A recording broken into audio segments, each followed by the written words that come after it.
প্রজ্ঞা ভবনের ৪ নম্বর হলে প্রাণী সম্পদ বিকাশ দপ্তরের উদ্যোগে শূকর পালন সংক্রান্ত বিষয় নিয়ে এক গুরুত্বপূর্ণ বার্ষিক পর্যালোচনা বৈঠক অনুষ্ঠিত হয়। বৈঠকে উপস্থিত ছিলেন প্রাণী সম্পদ বিকাশ দপ্তরের মন্ত্রী সুধাংশু দাস সহ অন্যান্যরা। শূকর পালন ও উৎপাদনে বিশেষ গুরুত্ব আরোপ করেছে রাজ্য সরকার। ত্রিপুরা সহ উত্তর পূর্বাঞ্চলে শূকরের মাংসের যথেষ্ট চাহিদা রয়েছে।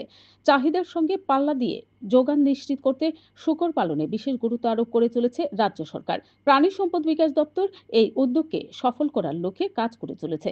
মঙ্গলবার প্রজ্ঞা ভবনে ৪ নম্বর হলে প্রাণী সম্পদ বিকাশ দপ্তরের উদ্যোগে শূকর পালন সংক্রান্ত বিষয় নিয়ে এক গুরুত্বপূর্ণ পর্যালোচনা বৈঠক অনুষ্ঠিত হয়। বৈঠকে উপস্থিত ছিলেন প্রাণী সম্পদ বিকাশ দপ্তরের মন্ত্রী সুধাংশু দাস সহ দপ্তরের আধিকারিকরা।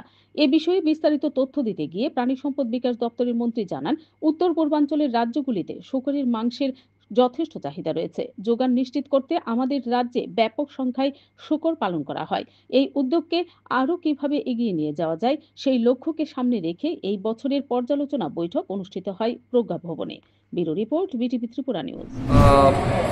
AICP all India coordinated research সেন্টারের উদ্যোগে ICAR কোলাবোরেশনে আমাদের রাজ্যে অ্যানুয়াল রিভিউ মিটিং হচ্ছে for the 24-25 years.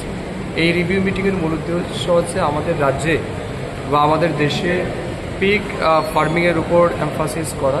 Pig farming কীভাবে আমাদের রাজ্য বা আমাদের নর্থ ইস্টার্ন রিজন ডেভেলপমেন্ট করছে সেই বিষয়ের উপর আলোচনা হবে এবং পিগ রেয়ারের বা পিগ প্রোডাকশন কীভাবে আরও বেশি বৃদ্ধি করা যায় for the nutritional purpose and as well as for the economic purpose, economic development. তো এই বিষয়ের উপরে ডেভেলপমেন্ট আলোচনা হবে।